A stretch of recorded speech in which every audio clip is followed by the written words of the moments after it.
Olá, meus queridos, bom dia, graça e paz, tudo bem com vocês? Eu espero que sim, espero que o doce Espírito Santo, assim como Ele tem dado a mim, dado a cada um dos seus escolhidos esse dia maravilhoso, para quê? Para glorificar e exaltar o nome do Senhor. Também espero que você, se nesse dia, independente da circunstância, independente de tudo que possa estar acontecendo, ainda assim eu digo ao Senhor Jesus, todo louvor, toda honra, toda glória e todo louvor seja dado a Ele para todos sempre. Amém. Querido, hoje eu quero falar um pouquinho com vocês neste Café com Deus. Que Café com Deus? Que você e eu, sim, você e eu, nós como igreja do Senhor Jesus, temos aí 5 razões para andar no propósito de Deus. E no propósito de Deus para a sua, para a minha, para a nossa vida. Você já leu em Colossenses? O livro de Colossenses hoje, graças a Deus. No livro de Colossenses, capítulo 1, já leu? Olha lá no verso 16. Não, vamos então ler junto. Não tem problema. Olha o que diz assim, olha o que diz na palavra do Senhor, até corrigindo. Pois nele quem? Em Jesus Cristo, nosso Senhor e Salvador Jesus Cristo. Pois nele foram criadas todas as coisas nos céus, na terra, as visíveis, as invisíveis, sejam tronos ou soberanias, poderes ou autoridades. Todas as coisas foram criadas por Ele e para Ele. Você já tinha lido essa passagem? Já tinha aí parado para pensar um pouquinho? Pois é, começamos a ter essa passagem hoje como a base do pequeno comentário, gente, que eu quero fazer para a glória de Deus, para que o Senhor seja exaltado. Por isso eu te convido, se possível, você me dá um pouquinho de tempo e, claro, compartilhar depois essa palavra que não é minha. Essa palavra vem da parte do Senhor aos nossos corações. Sendo assim, o próprio Espírito Santo se encarrega de trazer a mim e a você muito mais conhecimento da parte de Deus. Amém? Eu sempre digo, o Espírito Santo sempre nos leva a toda a verdade. Gente, eu começo dizendo a você um comentário sobre Albert Einstein. Certa vez, diz aqui, esse pequeno comentário, que ele declarou: Deus não joga dado. Olha que coisa interessante, Deus não joga dados, não joga dadinho que a gente falava, lembra? Que número que você escolhe? O meu é o 6, o meu é o 5, o meu é o 4, pronto. Você se achar aí. Não lança nada ao acaso. Uma questão, gente, essencial que você deve perguntar: por que eu estou vivo? Para pensar um negócio desse. Por que você está vivo? Por que eu estou vivo? Por que nós estamos vivos? Gente, qual é a finalidade num mundo como hoje, num mundo tenebroso, qual é a finalidade da minha vida num mundo que jaz no maligno? Bom, se você olhar para dentro de si, e para o mundo, você não vai descobrir o propósito de sua vida. Repito, se você olhar para dentro de si e para o mundo, você não vai descobrir o propósito de sua vida. Porque isso não tem nada a ver com você, tem a ver com Deus. Repito, tem a ver com Deus, a sua, a minha, a nossa existência. Glória a Deus.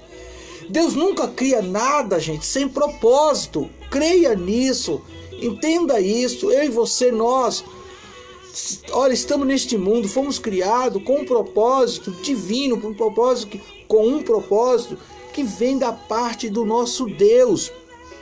E eu peço a Deus que você entenda Porque muitas vezes você já deve ter ouvido até na mídia, Facebook, Instagram, WhatsApp, até mesmo em jornais, em rede nacional, pessoas que se diziam que tinham, ou até pessoas que de fato serviam, mas não teve resistência em esperar o momento do próprio Deus o chamar para o seu país de destino, porque eram pessoas que é considerado, segundo a palavra, embaixadores de Cristo. Representavam um país neste mundo físico, e essa pessoa tirou sua própria vida, dizendo: não vejo motivo de viver, não vejo motivo da minha existência neste mundo de tamanho sofrimento, de tamanho pecado. E ela por si própria tirou a sua vida. Vem muitas questões e fatos que hoje eu não posso trazer à tona um comentário mais profundo, mas o que se diz dentro da psicologia, psicanálise, etc. Essa pessoa estava debaixo de uma depressão profunda. Muitas vezes, em algumas linguagens, é também colocado dentro do conceito de uma psicologia pastoral. Essa pessoa estava debaixo de uma opressão demoníaca. Enfim, te coloca um monte de situações. Mas vem cá, vamos pensar um pouco. Eu falei aqui, se você olhar para dentro de si e para o mundo, você não vai descobrir o propósito de sua vida. Então, se o ser humano começa a olhar para dentro de si e para o mundo, ele não descobre. Ele fica num vazio profundo, num silêncio de não ter resposta de nada e para nada, olhando para dentro de si e olhando para o mundo. Já parou para pensar que em algum momento essas pessoas entrou nesse caminho? Eu respondo já o porquê estou fazendo esse comentário. Olha bem que coisa que você às vezes nunca parou para pensar, mas é de suma importância e é tão interessante que toda planta, como que é? Toda planta, animal, ser humano, se está vivo, e se você está vivo, significa que Deus tem um propósito para a sua vida. Colossenses capítulo 1 e o verso 16 declara: pois nele foram criadas todas as coisas nos céus e na terra, as invisíveis e as visíveis e as invisíveis. Todas as coisas foram criadas por Ele e para Ele. Agora, a verdade é que a Bíblia diz que você foi feito, eu e você, por 5 razões. 5 razões. E é tão interessante que eu louvo a Deus que justamente palavra como essa que Deus pôs no meu coração vai ser escolhida a dedo a quem o próprio Espírito Santo de Deus chamar a atenção, fazer que essa pessoa dê ouvido ao que vai ser falado agora. Por exemplo, 5 razões. Então, essas 5 razões está sendo citada desta forma. Primeiro, planejado, eu e você, planejado para o louvor a Deus. Então, a verdade bíblica diz que você foi feito por 5 razões. Então, a primeira é, eu e você fomos planejados para o louvor a Deus. Segundo, formados para a família de Deus. Terceiro, criado, gente, para tornar-se igual ao Filho de Deus. Quarto, moldado, gente, para servir em nome de Deus. Quinto, e feito, eu e você como igreja, feito, sabe, para uma missão na obra de Deus. Se você perder, você abrir mão dessas 5 razões que eu hoje coloco para você,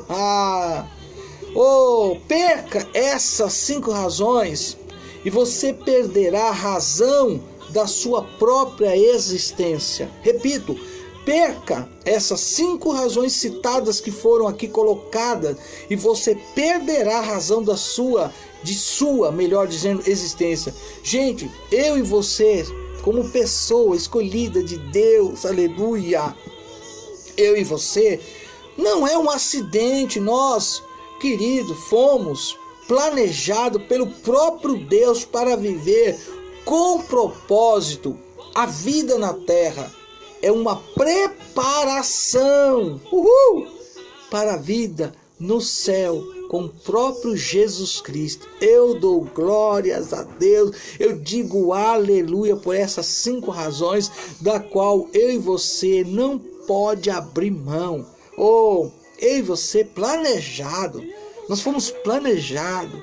Oh, saiu do coração, veio do coração de Deus, que eu e você fomos planejados para louvar ao Deus eterno. Meu Deus!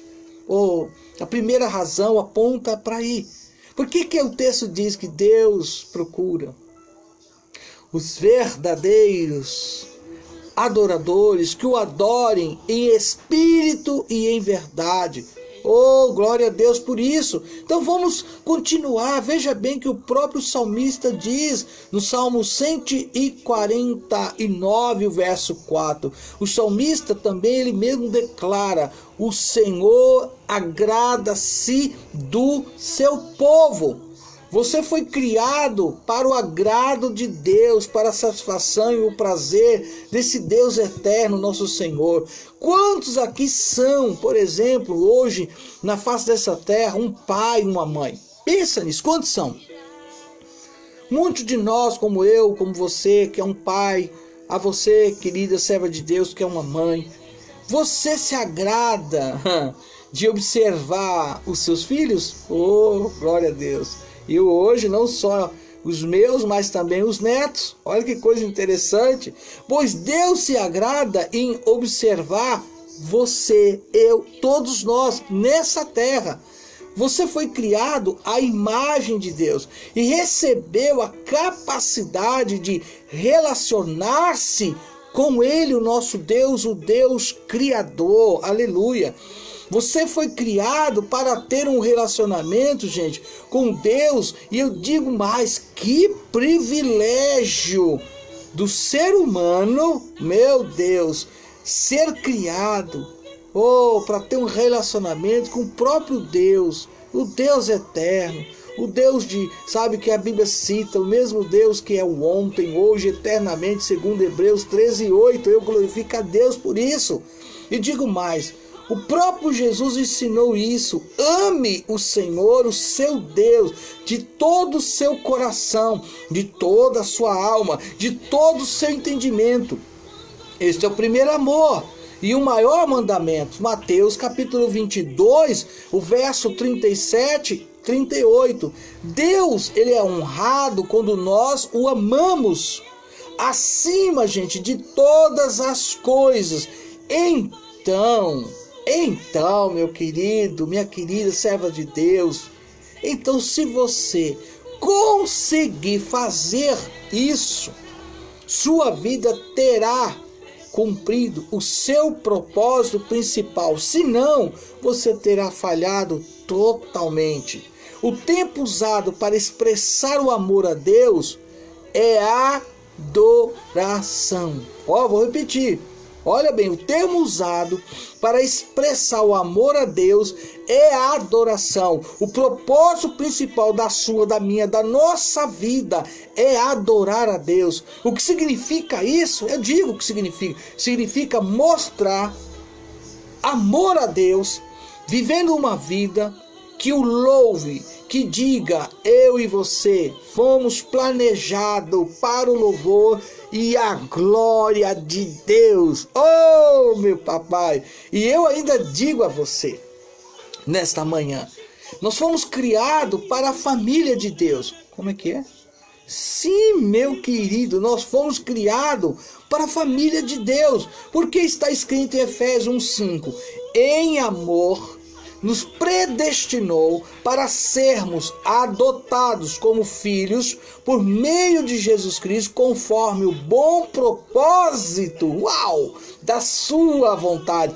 Deus desejou uma família e você foi criado para ser parte dela. Glória a Deus por isso. E esta família, gente, vai além da família terrena. Aí está o segredo, aí está o mistério revelado pela palavra de Deus.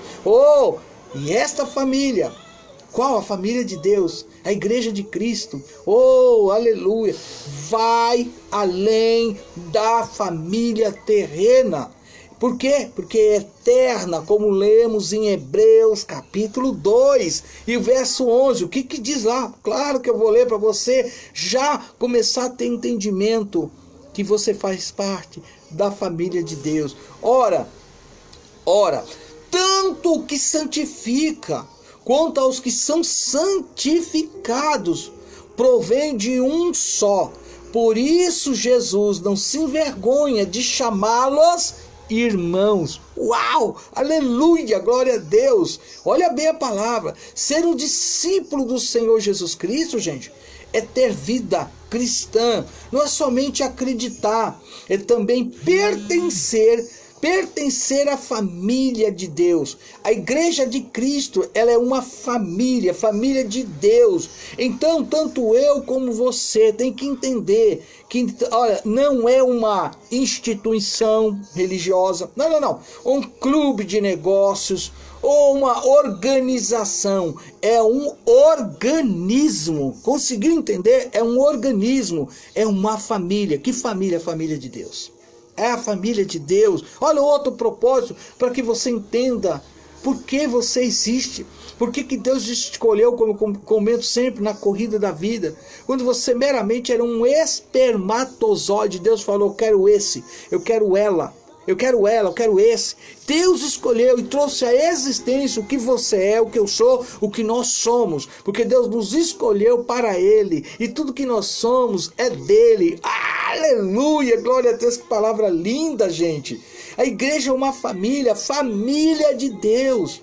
Repito para você. E digo mais, a Bíblia, a palavra do Senhor, já que é um café com Deus, né? A Bíblia também fala da igreja como fundamento. O que acontece quando o edifício não tem fundamento? Meu Deus do céu, vem tudo abaixo, cai. Ele fica abalado, todo rachado, e não tem segurança para ninguém que queira habitar dentro de um edifício desse. Jamais. O sangue de Jesus tem poder. Pois Deus diz que eu e você não pode fundamentar-se como discípulo sem a igreja, que é a família dele. Olha só, e algumas pessoas ainda parecem dizer, eu sou um cristão. Já escutou alguma frase dessa? Eu sou um cristão.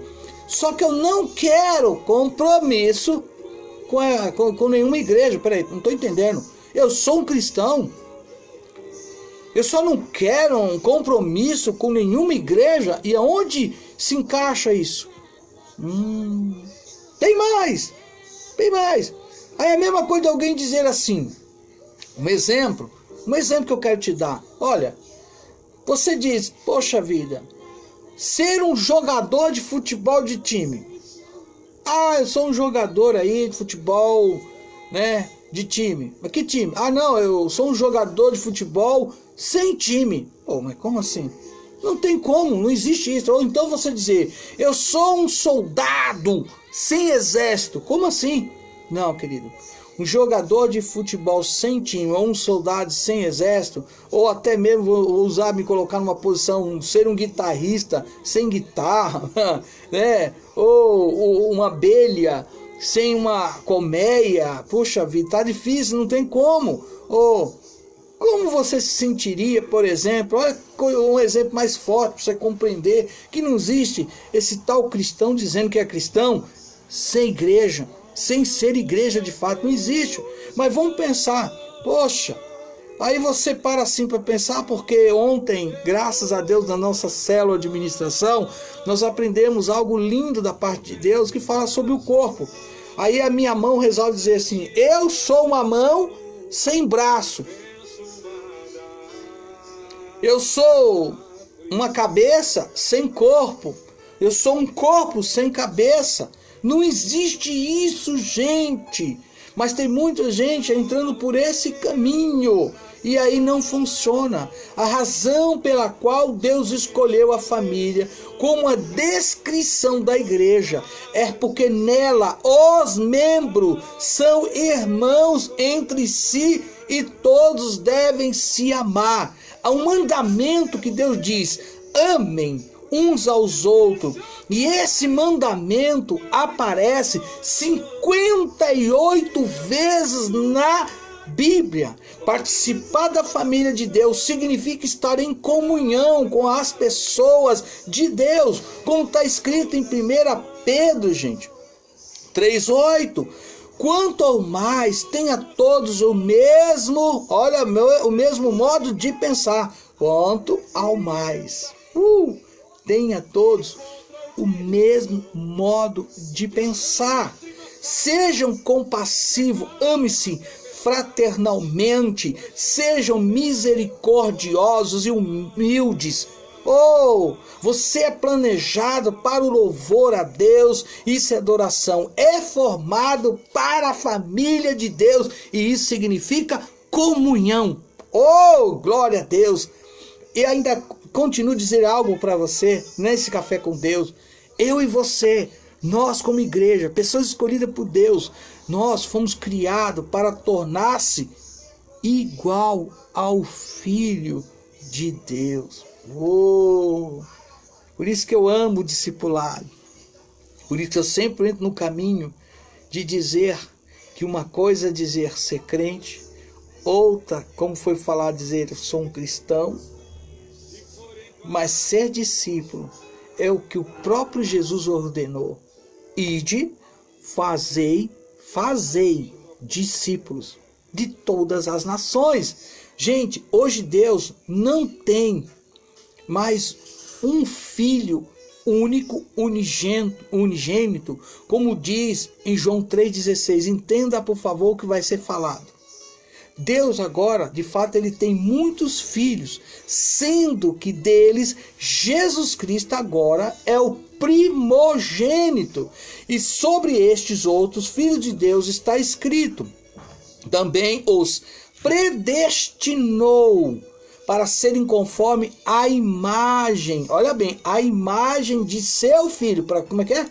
Também os predestinou, olha que coisa linda, gente. Que palavra linda, para serem conforme a imagem de seu filho, a fim de que ele seja o primogênito entre muitos irmãos. Onde está escrito isso? No livro de Romanos. O livro de Romanos, capítulo 8, verso 29. Então, eu digo a você que hoje terá o privilégio de entender esses tópicos que eu estou fazendo aqui, um comentário. Olha só. O plano de Deus sempre foi, repito, o plano de Deus sempre foi querer termos a sua imagem.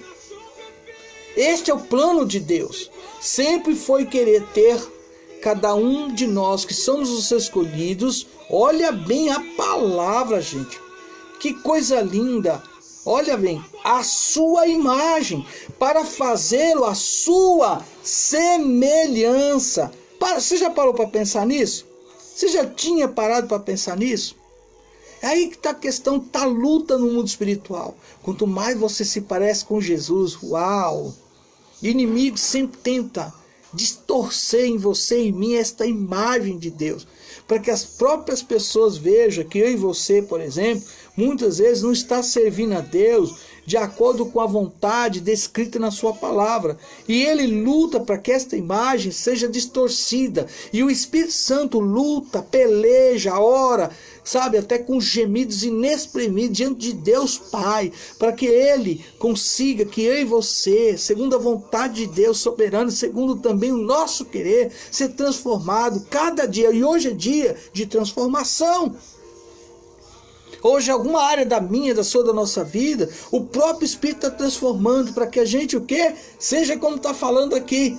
O plano de Deus sempre foi querer termos a sua imagem para fazê-lo a sua semelhança. Gente, o pecado ele interferiu no plano que Deus tinha. Mas aí, quem que ele mandou? Quem que ele enviou que ele tinha de melhor?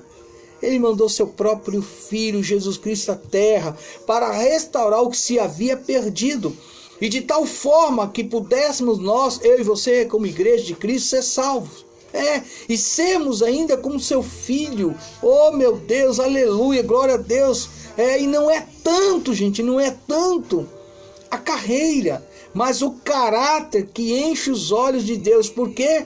Porque não levaremos a carreira, posse, conquista, nada que você tem dessa terra. Não vamos levar nada disso para a eternidade, mas sim a transformação que Deus até hoje Ele busca realizar em mim e você é o caráter.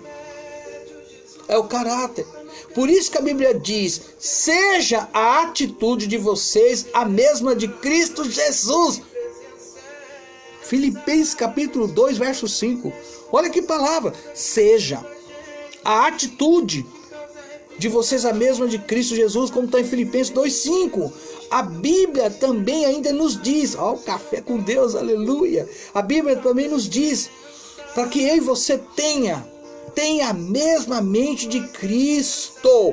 Você não fica mais se perguntando o tempo todo, por que está acontecendo isso comigo? Você já tem a resposta. Só você lembrar do que aconteceu com o próprio Cristo nessa terra. Aí vem uma questão interessante. Ele foi caluniado, Jesus, traído, mentiram para ele. Foram pessoas grossas com ele. Houve pessoas com essas atitudes de arrogante. Pensa um pouquinho. Gente, a questão é o seguinte.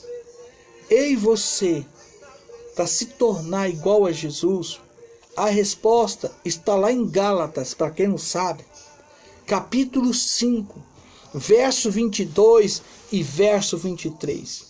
A figura mais perfeita de Jesus você vai encontrar em Gálatas, capítulo 5, verso 22 e o verso de número 23. Em nome de Jesus, anote, vai lá, você vai descobrir agora. Você e eu estamos sendo moldados para servir em nome de Deus.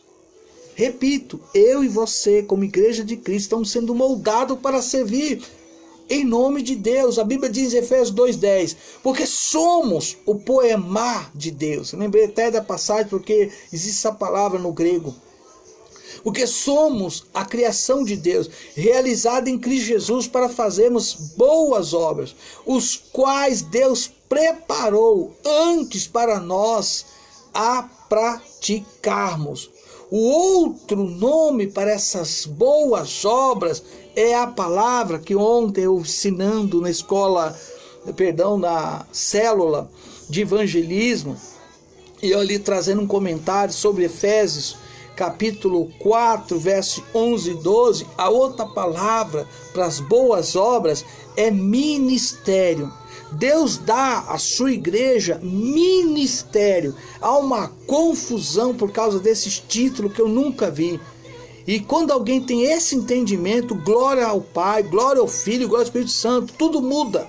Porque cai por terra toda a questão de título e entra aquilo que Deus espera de mim e de você. Boas obras, ministério. A Bíblia é muito clara a respeito disso, gente. Ela diz que todo discípulo é criado para servir e é capacitado para o ministério. Pode ler lá, Efésios 4, 11, principalmente o 12, que é a resposta que muita gente precisa aprender e praticar.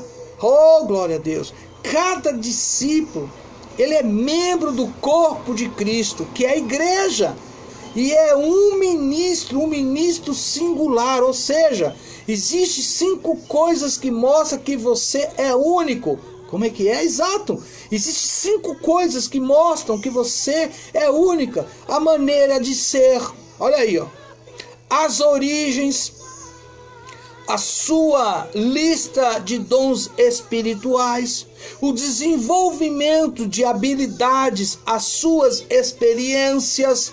Você deve agora, nesse momento, por exemplo, se perguntar: o que farei com os talentos que recebi de Deus? O que você tem feito? O que você tem feito? Quinto, último, eu digo para você, para nós fecharmos o nosso café com Deus. Você, querido servo de Deus, pessoas de Deus, Você foi feito para uma missão na obra de Deus. A própria palavra, a Bíblia do Senhor. Na Bíblia, eu digo, na Bíblia, na própria palavra, hein? Na Bíblia temos essas palavras desta forma que o próprio Cristo nos deixou. Assim como me enviaste, olha lá, olha o que ele está falando. Assim como me enviaste ao mundo, eu os enviei ao mundo. Só você ler lá em João, essa passagem de João, né, 17, a oração sacerdotal é linda. Ou passagem que eu sempre me pego meditando nela. João 17, verso 18. E o objetivo ali é ser quantos? Um. Fala de unidade. E onde não tem unidade, gente, desculpe, só tem divisão, discussão, fofoca, murmuração, reclamação. Só tem pessoas buscando, na verdade, ter só um holofote e nunca glorificar a Deus. Eu já falo logo para você entender que João 17 aponta para a unidade. Todo discípulo precisa de um ministério na igreja e uma missão no mundo. Todo discípulo, ele precisa de um ministério, ser praticante de fato na igreja e uma missão no mundo. Se não acontece isso, nunca haverá multiplicação. Água parada, o que será que vai acontecer, hein? Uma água totalmente parada. Pensa nisso.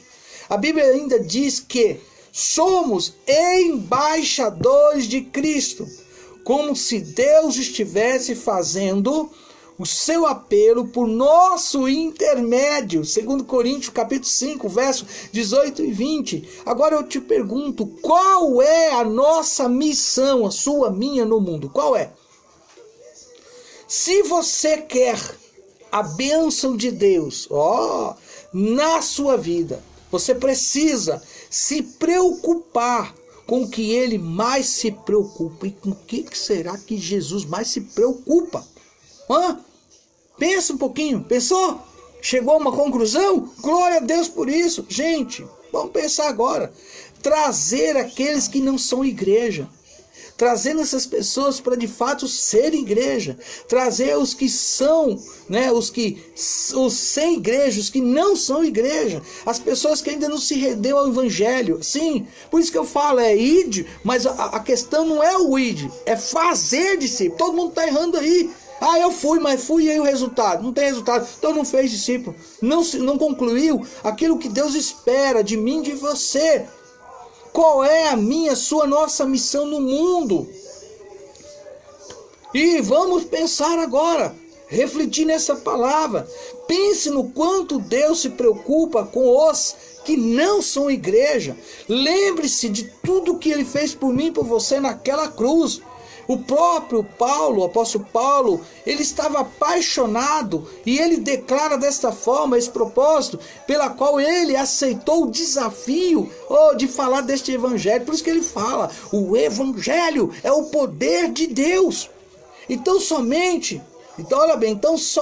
puder terminar a corrida, completar o quê? Olha o que ele diz, completar o ministério que o Senhor Jesus me confiou, de testemunhar do evangelho da graça de Deus.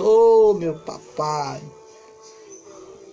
Temos que lembrar que lá fora nós vamos encontrar crianças, adolescentes, jovens, senhor, senhora, pessoas idosas que ainda não teve a oportunidade de ser igreja. Cabe a mim, cabe a você, que se diz ser discípulo do Senhor Jesus, realmente cumprir essa missão. Você tem feito isso? Esse é um dos últimos propósitos que eu estou citando para você. E aí você às vezes se preocupa, como alguns se preocupam com o número X de discípulos, dizendo, aqui X número, ali X número. Eu não me preocupo com isso. A minha preocupação não está no tamanho, sabe, de uma igreja, dizer, a nossa igreja tem esse tamanho de quantidade de X pessoas. Não, está errada essa questão. A pergunta teria que ser totalmente, até colocação totalmente diferente, gente. Olha só o que eu vou dizer. A pergunta certa de fato deveria ser para todos nós, aqui na cidade de Osasco, na cidade que você mora, na cidade que Deus te plantou e trouxe você à existência, aqui na cidade, quem precisa de Jesus? Quem precisa do Salvador? Quem quer se render a este evangelho, seguindo o Senhor Jesus como discípulo? Por que eu estou falando? Enquanto existir pessoas que não fazem parte da igreja de Cristo, essa pessoa está perdida, sem o direito de viver a vida eterna com Deus, em caminho tão distante de Deus. E esta igreja, que igreja? Eu e você. Nós somos a igreja, e esta igreja, ela só vai continuar de fato crescendo se ela cumprir esta missão. Por isso, querido, eu vou dizer uma coisa a você em nome de Jesus. E olha o que eu vou falar, olha o que eu vou dizer. As 5 razões para que eu e você continue andando no propósito de Deus. É que eu não deixe de aceitar esse grande planejamento da parte de Deus. Qual? Eu louvar a Deus, participar desta família de Deus, lutando contra o pecado, se tornando igual ao Filho de Deus e não deixando de cumprir a grande missão do ID, que é, de fato, fazer discípulos. Eu espero em Deus, o Espírito Santo, que Ele fale mais, que Ele trabalhe, que Ele faça você mergulhar nas palavras, nos versículos citados. Por quê? Porque eu encerro agora, gente, o Café com Deus, desejando a você um bom dia com a graça do Senhor e dando a você, no modo que eu sempre gosto, aquele abraço da parte do nosso Senhor. Um beijo no seu coração, que Deus te abençoe e não abra mão desse 5 propósitos. Fechado? Ok? E à tarde, se assim Deus permitir, eu estou até entrando um pouco mais tarde, mas aviso. Se eu entrar tarde, eu aviso. Se for à noite, eu deixo registrado dizendo tal hora estou retornando para trazer o Você Sabia. Fechado? Deus te abençoe. Shalom, graça e paz.